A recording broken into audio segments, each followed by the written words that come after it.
விசுவாசத்தை குறித்து வேதம் முழுக்க நமக்கு போதிக்குது. இன்றைய காலகட்டம் வரைக்கும் நம்ம விசுவாசத்தை குறித்து பேசிக்கிட்டு இருக்கிறோம். ஆனால் நிறைய விசுவாசிகளுக்கு விசுவாசத்தை குறித்து என்ன பண்ணுறதில்ல, ஒரு புரிதல் இல்லை. ஆனால் நமக்கு இருக்கணும். என்ன சொல்கிறாரு? விசுவாசம் அப்படின்னா, விசுவாசமானது நம்பப்படுகிறவைகளின் உறுதி. ஒரு விஷயத்தை குறித்து நாம் நம்பிக்கை உள்ளவர்களாக இருக்கிறோன்னு சொன்னால் அந்த நம்பிக்கையில் உறுதி உள்ளவர்களாக நாம் காணப்படணும். எப்படி? ஒரு விஷயத்தை குறித்து நம்பிக்கை உள்ளவர்களாக நம்ம இருக்கிறோன்னு சொன்னால் அந்த நம்புகிற காரியத்தில் உறுதி இருக்கணும். நடக்குமோ நடக்காதோ, கிடைக்குமோ கிடைக்காதோ, போகுமோ போக மாட்டோமோ, நம்ம வாழ்க்கை நல்லா இருக்குமோ நல்லா இருக்காதோ, அப்படி கிடையாது. சொல்கிறார் பாருங்க, விசுவாசமானது நம்பப்படுகிறவைகளின் உறுதி, காணப்படாதவைகளின் நிச்சயம். அப்போது ஒரு சின்ன உதாரணம் பைபிள்ல இருந்தே நான் சொல்கிறேன். தேவன் என்ன பண்ணுறாருன்னா, அநேக வாக்குத்தத்தங்களை நமக்கு கொடுத்துருக்கிறார். அதில் ஒரு வாக்குத்தத்தம் சுகத்தை குறித்து, நானே உன் பரிகாரியாகிய கர்த்தர்னு என்ன பண்ணுறாரு, வாக்கு கொடுக்குறாரு. அப்போது நான் என்ன பண்ணணும்னு சொன்னால், இந்த வசனத்தை விசுவாசிக்கணும்னு சொன்னால், இந்த வசனம் எனக்கு அப்படியே பழிக்கணும்னு சொன்னால், சில விஷயங்களை நான் என்ன பண்ணணும், என் சைட்லேருந்து நான் செய்யணும். என்ன சொல்லணும்னா, இந்த வசனத்தை சொன்னது யார்? கர்த்தர்.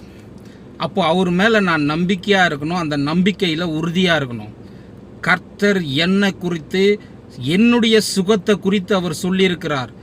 அப்போ இதில் நான் என்ன பண்ணக்கூடாது, பின்வாங்கவே கூடாது. நம்பப்படுகிறவைகளின் உறுதி, சுகத்தை குறித்து நான் ஒருவேளை பலவீனமாக இருக்கிறேன்னு சொன்னால் அந்த பலவீனத்தில் இருந்து கர்த்தர் சொன்ன இந்த சுகத்தின் வார்த்தையை எடுத்து நான் பேசக்கூடியவனாக இருக்கணும். என்ன சொல்கிறாரு? நம்பப்படுகிறவைகளின் உறுதி, காணப்படாதவைகளின் நிச்சயம். காணப்படாதது என்ன? காணப்படாதவைகளின் நிச்சயம் சொன்னால், நான் படுத்த படுக்கையாக இருக்கிறேன், எனக்கு என்ன பண்ணல, என் உடம்புல சுகம் இல்லை, பலன் இல்லை, ஆரோக்கியம் இல்லை. ஆனாலும் படுத்த படுக்கையாக படுத்துக்கிட்டு அந்த சுகத்தையும் அந்த பலத்தையும் அந்த ஆரோக்கியத்தையும் நோக்கி நான் என்ன பண்ணுறேன், நம்பப்படுகிறவைகளின் உறுதி. எனக்கு சுகம் கிடைக்கும், எனக்கு பலன் கிடைக்கும், எனக்கு ஆரோக்கியம் கிடைக்கும்னு கர்த்தர் சொன்ன அந்த வாக்கின் மீது நம்பிக்கை வைத்து, நம்பப்படுகிறவைகளின் உறுதியும், காணப்படாத அந்த சுகத்தையும் அந்த ஆரோக்கியத்தையும் அந்த பலத்தையும் நான் என்ன பண்ணோம், நம்பக்கூடியவனாக. அதுதான் சொல்றாரு, காணப்படாதவைகளின் நிச்சயமா இருக்குதுன்னு சொன்னா, அந்த நிச்சயம் என்ன சொல்லணும், என் உள்ளத்துக்குள்ள நிச்சயமா தேவன் எனக்கு சுகத்தை கொடுப்பேன்னு சொல்லியிருக்கிறாரு, அவர் நிச்சயமா கொடுப்பார்னு விடாப்புடியா நான் என்ன பண்றது, விசுவாசிக்கக்கூடிய நம்பிக்கை. அதுதான் விசுவாசம்னு சொல்றது. நம்பிக்கையை விட மேல நம்பப்படுகிறவைகளின் உறுதி, காணப்படாதவைகளின் நிச்சயம். இப்படி நீங்க இருக்கிறீங்கன்னு சொன்னா உங்க பலவீனம் போயிடும். உங்களை பலவீனப்படுத்துகிற எந்த விஷயமும் உங்களிடத்துல இருக்காது. நீங்க பலத்தோடவும் சுகத்தோடவும் ஆரோக்கியத்தோடவும் நிச்சயமா வாழக்கூடிய தூரம் ரொம்ப பக்கம்.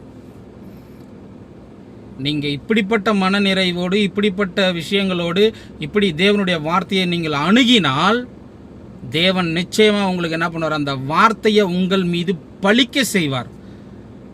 தேவனுடைய வசனங்களை நாம் இப்படி தான் பெற்றுக்கொள்ள வேண்டும், அனுபவிக்க வேண்டும். புரியுதுங்களா? அதனால் விசுவாசம்னு சொன்ன உடனே நீங்கள் புரிஞ்சுக்கணும், நம்பப்படுகிறவைகளின் உறுதி, காணப்படாதவைகளின் நிச்சயம். அப்போ இந்த விசுவாசத்தை கொண்டு தான் நாம் தேவனுக்கு பிரியமாக வாழணும், வாழக்கூடியவர்களாக இருக்கணும். God bless you. இன்னொரு வீடியோவில் பார்க்கலாம்.